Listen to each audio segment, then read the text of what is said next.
Audio Jungle.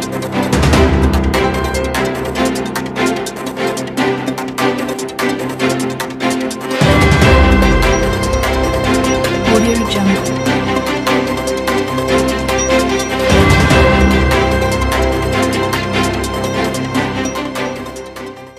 Bonjour ou bonsoir, mesdames, mesdemoiselles et messieurs, selon l'heure à laquelle vous nous suivez, que vous soyez, bienvenue dans votre émission Droit de savoir, une émission d'information et d'actualité, évidemment. L'actualité sociopolitique au Congo-Brazzaville reste dominée par une campagne d'intimidation avec le déploiement massif des unités de police hyper armées dans les deux grandes villes du pays, à savoir Pointe-Noire et Brazzaville, mais aussi de la restauration du couvre-feu ciblé en raison de la nouvelle pandémie. Dans le même temps, les partis et associations affiliés au pouvoir de Brazzaville profitent de mener une campagne électorale déguisée pour la présidentielle de 2021, en violation non seulement des lois et règlements de la République, mais aussi des mesures barrières contre le Covid-19. Voilà qui sera au centre de notre entretien ce soir avec M. Ulrich Tuta. Il est président d'une association dénommée Nouveau Congo. Bonjour Ulrich. Bonjour Monsieur Perrin. En quelques deux mots, tu peux nous présenter ton association? C'est quoi exactement Nouveau Congo? Nouveau Congo a vu le jour en 2015, juste une année avant les élections présidentielles. Le but était d'influer, n'est-ce pas, dans la politique congolaise. Une nouvelle façon de faire des choses pour impacter une bonne fois pour toutes la conscience populaire, accéder à une nouvelle dimension politique. Nous sommes à l'orée des élections présidentielles. Ça s'annonce là dans 3 mois, en mars 2021, la nouvelle échéance. Et nous savons également que c'est à cette période que remontent en surface la plupart des associations, entre guillemets, de l'opposition. Ce n'est pas le cas de votre association qui, aujourd'hui, refait surface parce qu'il y a une élection qui pointe à l'horizon? Non, du tout, Monsieur Christian Perrin. Comme je disais tantôt, que nous avions vu le jour, n'est-ce pas, en 2015. L'idée était d'impacter, mais pérennement, la conscience politique du pays. Et nous avons à notre actif 2 grands projets majeurs. On a eu un colloque et des universités que nous avions organisés avec nos partenaires. Donc, le mouvement congolais contre la dictature. Aujourd'hui, nous continuons, n'est-ce pas, à exercer la politique. Nous continuons à faire des conférences. Nous continuons. Ce n'est pas parce qu'il y a des élections factices, n'est-ce pas, puisque ce sont des élections qui sont organisées par le pouvoir en place sans tenir compte, n'est-ce pas, de la situation géopolitique du Congo. Non, nous sommes dans la même lancée depuis hier, avant-hier, aujourd'hui et demain. On continuera. Non, du tout. Nous sommes dans une posture politique. Vous parlez des conférences, voilà, des universités. À quand remonte votre dernière activité associative? Écoutez, on a eu des universités. C'était des universités qu'on a organisées à Paris avec le mouvement congolais contre la dictature. C'était sur la conscience populaire. C'était pour appeler le peuple, n'est-ce pas, à se ressaisir et donc à prendre position contre le régime qui est en place. L'idée était d'avoir un relais avec l'opposant au niveau local pour avoir un rapport de force. Il n'y a pas d'ambiguïté. Non, nous sommes dans une vraie posture. L'idée, c'est de faire vaciller ce pouvoir absolu qui est au pays depuis beaucoup d'années déjà, tout simplement. Alors, voilà. Je suis tenté de savoir sur quelle valeur repose votre association. C'est vrai que vous dites opposition, c'est bien, opposition, c'est tout le monde qui crie opposition. Sur quelle valeur repose votre association? Écoutez, nous sommes lancés sur la liberté, sur l'égalité, sur l'insoumission, n'est-ce pas, sur la progression, donc progressiste, voilà, la solidarité, voilà des valeurs qui fondent le Nouveau Congo. Un partage du pouvoir, n'est-ce pas, l'égalité et la liberté. Voilà un peu, d'une façon résumée, des valeurs que nous prônions au sein de notre association politique. Ulrich, lorsque j'entends parler, tu fais souvent, enfin, tu mets l'accent sur vos activités que vous menez au niveau de Paris, j'allais dire la France, mais rarement de ce que vous faites sur le plan national, c'est-à-dire sur place au Congo-Brazzaville. Quelle est donc l'emprise de votre association au Congo-Brazzaville? Écoutez, M. Perrin, je ne peux pas aujourd'hui vous parler des activités que nous menions au niveau du pays pour des raisons simples que vous connaissez déjà. Nous avons affaire quand même à un pouvoir totalitaire, hein, un pouvoir absolu, n'est-ce pas, qui n'accepte rien de celles et ceux qui sont contre la politique menée par le pouvoir de Brazzaville. Donc, pour éviter toute ambiguïté ou pour ne pas exposer, n'est-ce pas, nos paisibles adhérents, je ne peux pas aujourd'hui vous exposer, n'est-ce pas, d'une façon factuelle, nos activités au niveau du pays. Tout le temps, nous avons des conférences, on se parle, mais je ne peux pas vous dire, détailler avec factuel nos différents caucus. Alors, vous suivez, comme tous les Congolais d'ailleurs, l'actualité sociopolitique au niveau de Brazzaville. Nous savons que depuis un certain temps, on a restauré le couvre-feu pour les raisons de la nouvelle pandémie, ce qu'on peut d'ailleurs comprendre. Mais il est arrivé aussi d'interdire la célébration, par exemple, de la fête de Noël en l'église. Des restrictions que tous les Congolais ou presque boudent. Était-il nécessaire vraiment de passer par ces mesures, puisque la raison aujourd'hui évoquée, c'est la protection contre le virus Covid-19? Force est de constater que le Congo était le seul pays dans le monde, n'est-ce pas, à avoir de telles postures politiques. On peut comprendre le couvre-feu à une certaine heure, n'est-ce pas? Mais et après le 25, toute la journée confinée des gens, ce sont des mesures inappropriées et irresponsables. Quand on met des armes, cette armada, n'est-ce pas, ces armes, c'est pour faire quoi? C'est pour dire quoi? Pour dire attention. Pour assurer la sécurité des populations, ils ont mais ce n'est pas comme ça qu'on fait. Vous faites, essayez de faire une projection, n'est-ce pas? Vous allez vous rendre compte que le Congo était le seul pays à avoir une telle posture contre le Covid ou pour protéger par rapport au fait, les réveillons et tout ça. Ça n'avait pas le droit d'être, ce n'est pas possible. Ça, c'est traumatiser le peuple. Ou on peut imaginer une autre idée derrière ça.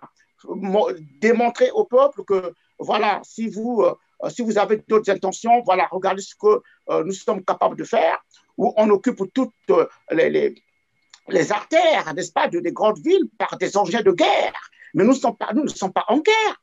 Mais il y a une manière plus responsable de faire passer le message.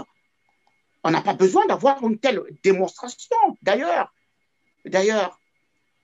aucun peuple n'a failli devant, n'est-ce pas, devant une dictature, ou en tout cas, il n'y a pas de dictature qui a gagné devant un peuple en colère, devant un peuple qui a soif, n'est-ce pas, d'une paix, d'une liberté. Ce n'était pas la meilleure façon de faire. Et après, ça c'est dans tout ce qui est confinement, et puis le 25, on confine des gens. Combien on sait même que ce sont des moments de fête, n'est-ce pas, le 25 et le 31. Les gens n'ont pas été payés, vous savez. Donc, les gens pouvaient se retrouver en famille en quantité limitée, hein, parce que c'est vrai qu'il y a le Covid, il faut faire attention. Mais confiner des gens d'une façon radicale, c'est inapproprié et c'est une irresponsabilité monstre. Ce n'est pas possible. Condamnons cela, puisque l'idée des politiques, c'est aussi quoi? C'est aussi d'alerter. Mais quand on alerte, on fait quoi? On analyse. On regarde ce qui se fait ailleurs, dans d'autres pays. Et on fait une projection. On fait une téléprojection, n'est-ce pas, dans ce qui se passe, de ce qui se fait dans notre pays. Et là, monsieur Perrin, on va se rendre compte que nous sommes dans la merde. Un pouvoir qui protège un groupe d'individus qui occupent le pays. Tout simplement. C'était inapproprié. C'est une injustice. C'était inapproprié, voilà. Mais nous avons constaté cependant le 31, bien qu'il y ait aussi couvre-feu, il y a quelques groupuscules des jeunes qui finalement ont tenté de braver le couvre-feu. Est-ce que vous avez vu ces images? Quelle appréciation avez-vous eue de cet engouement de ces jeunes qui finalement se sont dit, écoutez, nous, on s'en moque, on est fatigué avec votre couvre-feu? Il y a eu un engouement populaire, effectivement, Parce que le peuple observe aussi quelque part. C'est vrai qu'il y a le Covid. OK. Après, le peuple observe ce qui se fait ailleurs. Le peuple s'attendait beaucoup plus, n'est-ce pas, à ce qu'on leur distribue, n'est-ce pas, du matériel de protection contre le Covid, d'une façon à des prix, enfin, raisonnables, n'est-ce pas, ou peut-être gratuitement, et qu'on renforce, n'est-ce pas, les équipements au niveau des hôpitaux, n'est-ce pas, qu'on paye les salaires. Mais le peuple ne s'attendait pas que, alors que le peuple observe les activités dans d'autres pays, et même en Afrique à côté, partout, en République démocratique du Congo, au Bénin, le peuple observe. Le peuple s'aperçoit que dans leur pays, ils sont embastillés parce qu'ils sont confinés. Des personnes qui pouvaient se déplacer pour aller prendre du pain juste à côté se faisaient arrêter et tabasser. À un certain moment, le peuple a la conscience. Ce qu'on a vu dans la nuit du 31 au 1er, hein, ça a commencé et tout, ben, ils ont tout simplement se sont dit, ben, ça passe ou ça casse. En tout cas, nous, la liberté, on va aller la voir. Mais pour l'avoir, il faut aller la chercher. Le peuple, n'est-ce pas, a usé du droit fondamental, du droit du peuple. Mais non seulement c'est constitutionnel, mais ça fait partie des droits, des libertés individuelles, des droits de l'homme. À un certain moment, quand le pouvoir qui est en place n'applique pas, ne donne pas au peuple la possibilité de s'exprimer librement, ben, le peuple, qu'est-ce qu'il fait? Ben, il fait une grogne, il fait une révolution. Ce qu'on a vu, c'est une révolution de conscience. Le peuple en a marre d'un tel management politique. Le peuple en a marre. Le peuple a dit, ben, écoutez, voilà, si vous voulez nous tuer, ben, tuez-nous. Bon, en tout cas, nous, on va être dehors pour festoyer, hein, pour fêter, avec peut-être pas comme il se doit, tout en faisant attention parce qu'il y a le virus qui est là, mais quand même, le peuple, n'est-ce pas, ne s'est pas laissé manipuler. Le peuple était dehors. Et on a vu à certains égards ou dans certains endroits les véhicules des militaires hein, reboucher chemin, repartir, fuir. Parce que le peuple a suivi toute une foule de gens. On a vu les BJ de l'armée fuir, partir, reculer. Ça veut dire quoi? Ça veut dire que quelle que soit la dimension de la dictature, peu importe la dimension de la dictature, un peuple qui a soif ne recule devant rien. En plus, ce peuple-là, ce n'est pas un peuple qui va chercher, je ne sais pas, c'est un peuple qui fait une grogne pacifique. Pacifique, le respect des libertés, le respect des libertés tout simplement, pacifique. C'est ce que nous prenions, en tout cas, nous sommes contents d'une telle réaction populaire parce que nous pensons qu'à un certain moment, il faut des grandes. Il faut des grandes sociales, il faut de la révolte sociale, mais pacifique, parce que nous ne sommes pas des va-t-en-guerre. D'accord? Nous ne sommes pas dans la guerre. Et ce que nous réclamons aujourd'hui, c'est juste le respect du peuple congolais, qu'on le respecte. Nous ne sommes pas en guerre, nous n'avons pas un pays qui est en train d'annexer le Congo pour qu'on nous sorte des blindés. Encore est-il que ces militaires-là sachent manipuler ces engins-là. Parce qu'un peuple qui a faim, mais écoutez, là, ce sont des prémices, n'est-ce pas? Ça, ce sont de... Oh, le pouvoir nous a montré au peuple que si vous ne faites pas ce que je vous dis, regardez ce qui va se passer. C'était ce que le pouvoir, n'est-ce pas, le 25. Mais le peuple a eu la réaction aussi. Le peuple a dit, OK, on a vu ce que vous nous avez montré, mais nous aussi, nous avons du répondant. Regardez ce que nous sommes capables de faire. Voilà, c'est juste pour dire que les choses ne sont plus comme ce qu'elles étaient dans le passé. Le peuple est émancipé aujourd'hui. Ce n'est pas parce que le peuple ne dit rien qu'il est idiot. Non, l'idée quand même, c'est de bien faire les choses parce que de part et d'autre, mais le pouvoir et le peuple, on peut encore bien faire les choses pour que nous retrouvions une république normale, tout simplement. Voilà un peu. Et donc, si je comprends très bien, jusque-là, en fait, ce sont là des événements qui laissent présager des lendemains beaucoup plus résistants. Et comment vous, en tant qu'association, comptez-vous capitaliser cela? Là, je pense à une phrase de Ségolène Royal qui disait que le peuple, n'est-ce pas, a besoin de la politique pour agir. il faut aller vers le peuple. Voilà, il faut de la politique pour que le peuple puisse agir. Un peuple sans guide, c'est comme un train sans conducteur. Bon, je ne parle pas des trains modernes aujourd'hui qui sont sans pilote, hein, ou en programme et tout ça. Je parle des trains avec des pilotes. Et ce peuple-là a besoin des politiques. Aujourd'hui, on ne peut pas laisser un peuple comme ça décider tout seul. Le peuple veut des leaders. Mais les leaders, ce sont ceux-là qui véhiculent des messages, qui parlent, qui prennent des risques, qui osent. C'est cela la vérité. Donc aujourd'hui, nous avons vu que le peuple est prêt à réagir. Maintenant, il faut lui donner un caractère constitutionnel. C'est-à-dire que le peuple a toujours un représentant. Le représentant du peuple, c'est le politique, n'est-ce pas? Puisqu'il reçoit mandat. Et donc, les politiques doivent s'approprier, n'est-ce pas, ce combat populaire. Ils doivent être devant la scène. D'où, aujourd'hui, nous, qui prônions la nouvelle génération, moi, je dis toujours que le Congo a besoin de nouveaux visages, une nouvelle génération. Une nouvelle génération, ce n'est pas parce qu'on a un certain âge jeune, non, ça n'a rien à voir. Une nouvelle génération, ce sont des jeunes, ce sont des adultes, des vieux, qui n'ont pas ou jamais été directement, indirectement dans les affaires du pays, qui aujourd'hui pensent faire de la politique. Donc, on a besoin de cette nouvelle génération-là qui disent des choses, qui prennent des risques, qui soient au devant, qui parlent au peuple. D'où le projet que nous avons, n'est-ce pas, puisque nous pensons que la seule façon de résoudre ce problème, c'est politique. Lorsque vous dites résoudre le problème politiquement, vous faites allusion à quoi? Une élection, une concertation, un dialogue à quoi faites-vous? Parce que, en fait, la résistance aussi, c'est politique, non? Oui, bien entendu. Mais pour un politique, pour un vrai responsable politique, il n'y a pas d'autre moyen qui existe que par la résolution politique de la crise. Voilà, en tant que nous ne sommes pas des vats-en-guerre, mais nous n'allons pas non plus laisser le pays dans les mains d'un groupe ou d'individus. Voilà. Et aujourd'hui, quand je parle de résolution politique, c'est quoi? Ce que nous proposons aujourd'hui, ce que je véhicule, ce que nous proposons, puisque nous sommes une plateforme ici, de toute personne qui est pour le dialogue national inclusif, avec un garant comme caution de ce qui se fera dans ce dialogue-là.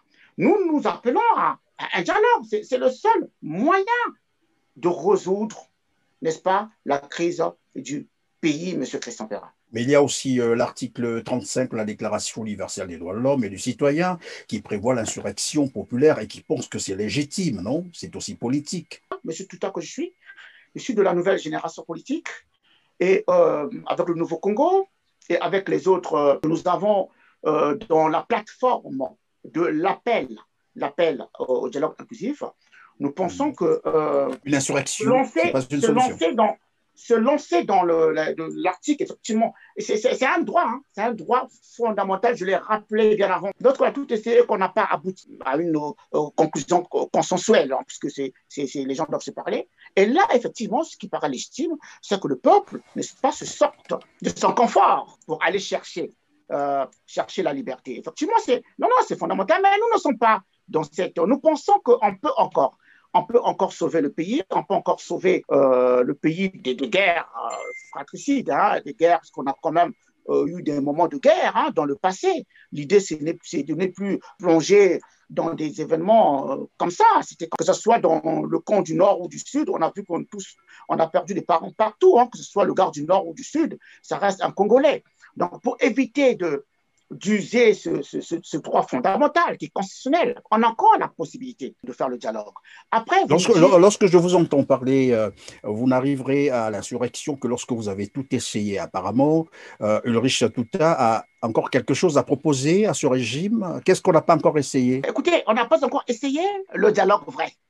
Je vais vous expliquer pourquoi. Quand nous appelons à une exigence de l'appel au dialogue, nous ne demandons pas à M. Sassou Nguesso, hein, parce que on a essayé dans le passé à parler à M. Sassou Nguesso, il n'a jamais capitalisé sur ce que nous lui disons. Il y a des cadres, des vrais opposants qui ont donné des idées, qui ont émis des choses. Mais monsieur Sassou Nguesso n'a jamais fait fuir, n'a jamais accepté. Voilà, parce qu'il ne fait que selon sa conscience, selon sa pensée. Nous parlons au peuple. C'est nous et le peuple qui allons exiger à ce que le pouvoir de Brazzaville appelle à un dialogue national inclusif. C'est-à-dire que nous allons nous approprier, nous le peuple, nous les politiques. Et le peuple se combat. Nous devons nous approprier ce combat. Nous devons demander à ce régime d'appeler à ce qu'on se parle. Et comme on sait que si on lui dit comme ça, il ne va rien faire, comme à son habitude, il ne va rien faire, ben c'est le peuple, c'est nous et le peuple qui allons faire la pression qu'il faille, n'est-ce pas, pour que finalement que nous puissions obtenir cette messe nationale, tout simplement. On va essayer ça avec le peuple, on va essayer ça, et puis en espérant que ça aboutisse, hein, monsieur Perrin. Oui, mais vous estimez cette messe pour quand? Avant les élections prochaines, présidentielles, ou après les présidentielles de mars 2021? Écoutez, M. Perrin, les présidentielles, je ne cesse de le dire, de Brazzaville, pour nous, c'est un non-événement. Parce que, mais qu'est-ce qui va changer? Qu'ils fassent ces élections demain, là, ou en mars, comme ils disent, qu'est-ce qui changera? Rien. Ce sont les mêmes personnes qui sont là, qui resteront là. C'est le même groupe d'individus qui partagent les richesses du pays. Le même groupe sera là. Rien ne changera. Donc, pour nous, ce n'est pas un calendrier du peuple. Nous ne pouvons pas faire des choses selon le calendrier le dessin du pouvoir de Brazzaville. Non. Donc, ce dialogue-là, nous allons faire la pression qu'il faille. La pression nationale, populaire. La pression dans le lobbying, hein, dans des activités qu'on va intensifier certainement avec l'aide de tout le monde, les médias, on doit le savoir, M. Kissan-Perrin, et tous les médias qui peuvent nous accompagner. Nous allons faire cette pression populaire. C'est une pression populaire.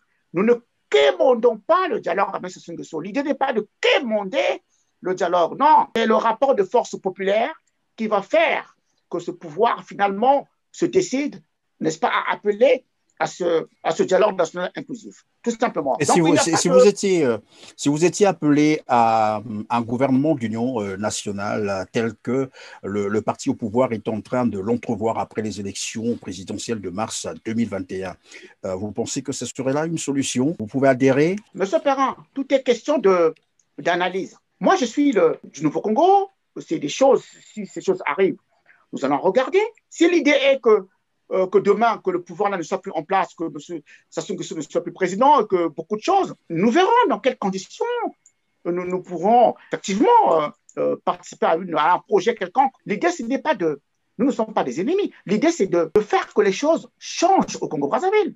Quand il y a des projets, mais il faut bien dialoguer avec des gens, le pouvoir, M. Sassou Nguesso, n'importe qui, il faut bien dialoguer avec les gens pour que nous puissions dire ce que nous pensons. Si on ne dialogue pas avec les gens, comment voulez-vous qu'on fasse passer des messages ou des projets? Nous regarderons au sein de notre plateforme, Nouveau Congo et plateforme affiliée, nous regarderons de la décision à donner, n'est-ce pas, à un tel projet du pouvoir de Brazzaville ou de l'international. En tout cas, nous regarderons. L'idée, c'est d'avoir ces connexions, de se parler, n'est-ce pas, pour essayer d'avoir une ouverture qui permettra d'aller vers des activités autres que celles basées sur de la domination, de l'imposition, où on vous impose. Non. L'idée, c'est de faire de la politique autrement. On va parler donc de la présidentielle qui pointe à l'horizon. Je l'ai déjà rappelé, c'est en mars 2021. Nous savons que en 2016, cette élection nous a laissé pratiquement un impact négatif, où on sait qu'il y a eu des arrestations, il y a eu des assassinats, il y a évidemment le tout cumulé par les expéditions militaires que nous avons tous observées au niveau du département du Poul. Or là, nous allons encore vers une élection qui est déjà pratiquement contestée par l'opposition congolaise qui estime que les conditions d'organisation sont très opaques, qu'il n'y a pas de transparence. Quelle analyse faites-vous du lendemain, sinon de l'après-élection 2021? Quand on essaie de voir les conditions que vous aviez dites de la dernière élection, et quand on regarde aujourd'hui, ce sont les mêmes conditions. Il n'y a pas eu d'évolution, il n'y a pas eu de changement. Donc, par déduction mathématique, quand on fait des projections, le vecteur de la droite A est égal au vecteur de la droite B. C'est pareil. Regardez le problème sur la gouvernance électorale. Qu'est-ce qui a été changé? Rien du tout. Et on nous parle du président du CENI, là, M. Bouka ou le Henri M. Bouka, là, oui. qui est en même temps président du cours, Henri Bouka, qui est en même temps président de la Cour constitutionnelle. De la Cour constitutionnelle. Donc, il y a un conflit d'intérêts. Il n'y a même pas un effort. C'est une insulte faite au peuple congolais. Même pas un semblant. On nous impose comme cela, M. Bouka, alors qu'on sait, la justice congolaise est le maillon faible de l'écosystème des affaires du pays. Donc, voilà, là, d'une façon évidente, n'est-ce pas, le conflit d'intérêts, ce qui discrédite. Ce qui est vrai, c'est que dans l'apparence, on va droit à une crise, à une autre crise, certainement politique, surtout qu'il n'y en a que trop maintenant. Qu'est-ce que votre association entend faire, son implication pour épargner au moins les populations congolaises d'autres conflits, par exemple, sociopolitiques? La proposition, c'est quoi aujourd'hui? C'est de faire que le peuple puisse sortir de son laxisme. C'est maintenant ou jamais que le peuple doit se distinguer. C'est maintenant que le peuple doit faire la pression qu'il faille pour aller titiller, faire changer le destin du pays. Parce que ce qui va se passer après, si les choses restent comme ça dans ces élections et tout, mais c'est une crise institutionnelle qui se fera. Parce que le peuple peut-être va répondre, mais nous aussi les politiques, on ne va rien lâcher. Cette fois-ci, on ne va rien lâcher. Nous sommes de la nouvelle génération. Le but, c'est quoi? C'est conscientiser le peuple à une révolte de conscience. Que le peuple ne reste pas dans son confort. Sa torpeur. Voilà, c'est cela. Le peuple doit sortir et c'est maintenant parce que l'avenir du pays. Le peuple doit sortir. Le peuple doit s'émanciper. Le peuple doit être beaucoup plus entreprenant. Le nouveau Congo ne va pas lâcher l'affaire. Nous proposons à ce que le peuple se sorte de son laxisme. C'est maintenant, sinon, ce que nous avons vécu hier avec la pauvreté exsangue, demain, ça sera pire. Parce que c'est un pouvoir qui va consolider son pouvoir, sa force, un pouvoir qui baigne dans la corruption généralisée, un groupe d'individus qui a pris le Congo en otage. Ils se partagent les richesses du pays. Le rapport du Doing Business de l'enquête de la Banque mondiale place le Congo à la 180e place sur 189 pays. Ça veut tout dire. Comment voulez-vous que le Congolais lambda qui veut investir au pays vienne investir quand il y a une recrudescence, n'est-ce pas, des postures administratives, quand nous avons une douane arbitraire, une douane qui fait passer des choses gratuitement à une certaine catégorie d'individus et à d'autres, on leur taxe à des sommes exorbitantes. Nous allons donc à la fin de notre émission. Le temps va très vite d'ailleurs. Alors, s'il y avait un message, Ulrich, tout à passer aux Congolais en général, mais beaucoup plus aux jeunes, puisque vous êtes un des représentants des jeunes Congolais, que leur direz-vous en cette période aussi tendue, avant les élections, après les élections, sinon aussi pendant les élections, bien entendu? Que les jeunes se parlent, qui se font des conférences, qui se parlent pour conscientiser le peuple à dire non à ces élections présidentielles, plutôt d'appeler à ce qui est un dialogue national qui permettra une période transitoire pour préparer de vraies élections présidentielles. Le peuple doit être revendicatif de cela. Ça, c'est avant déjà. C'est cela avant. Il faut de la marche populaire. Ne pas se lancer dans une telle démarche, c'est s'abdiquer. C'est-à-dire que je préfère mourir pauvre, idiot, voilà, idiot. Nous ne sommes pas des va-t-en-guerre. Il n'y a pas à aller chercher à faire la guerre ou à faire des explosions, tuer des gens. Non, non, non. D'une façon consensuelle et pacifique, les jeunes doivent se parler.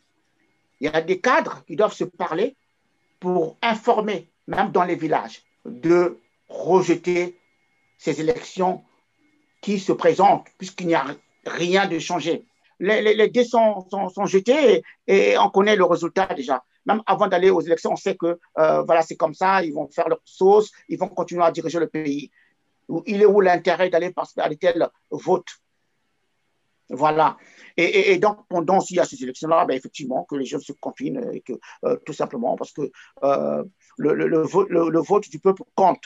Voilà. Et après, s'il y a ces élections-là, après, qu'on ne lâche pas la pression, qu'on continue à faire la pression. L'idée, c'est d'aboutir, de créer on appelle ça pas un acte fort, mais une crise institutionnelle pour tout remettre en question. Donc, l'idée des élections et tout, c'est pas un problème. C'est pas un problème. Il faut laisser faire les choses. Éviter de faire des guerres ou casser des choses. Non, il faut vraiment conscientiser avant, rester chez soi pour éviter donc des choses.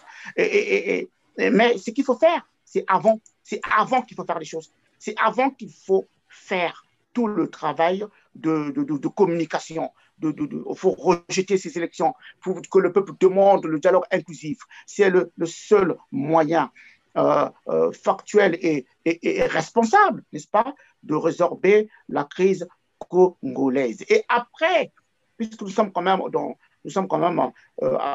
affaire à un pouvoir qui est assez caduque, assez compliqué, après, le combat ne s'arrête pas, le combat populaire doit continuer, tout simplement. Voilà un peu, grosso modo, l'idée, comment ce que moi je prévois, en tout cas au niveau du Nouveau Congo et la plateforme de l'appel du dialogue national inclusif, comment est-ce que nous nous projetons dans des activités politiques au niveau du pays. Le combat ne s'arrête pas avant les présidentielles du pouvoir de Brazzaville. Après, non, le combat coûte que coûte continuera et continuera jusqu'à ce qu'on obtienne cette messe nationale qui va réconcilier, n'est-ce pas, les Congolais. Il faut réconcilier les Congolais. On a eu en Afrique du Sud, avec Nelson Mandela, on a vu, il était en prison, mais les gens continuaient à travailler, n'est-ce pas? Et quand les gens sont sortis, il y avait déjà ce travail qui a été fait en amont. Ça a permis à ce qui est la commission vérité et réconciliation en Afrique du Sud. Et voilà. Et nous sommes là. Je parle aux jeunes. Nous sommes là qui nous écoutent. Et qu'ensemble, que nous puissions nous parler pour aller vers une conscience populaire. L'idée, c'est de faire des choses autrement, mais nous devons être, n'est-ce pas, avec le peuple dans ce combat qui a commencé, qui continue et qui continuera, jusqu'à ce que nous ayons un dialogue national inclusif. Merci à Ulrich Tuta. Je rappelle que vous êtes président de l'association Nouveau Congo. Nous sommes déjà aussi en 2021. C'est aussi pour moi l'occasion de te souhaiter bonne et heureuse année 2021 et merci d'avoir répondu à toutes nos questions, surtout à notre invitation. À vous aussi, chers téléspectateurs, vous avez été les meilleurs et merci de votre fidélité. On se retrouve très bientôt à la nouvelle occasion, dans la même ambiance, avec le même plaisir. Mais en attendant, portez-vous bien. Merci.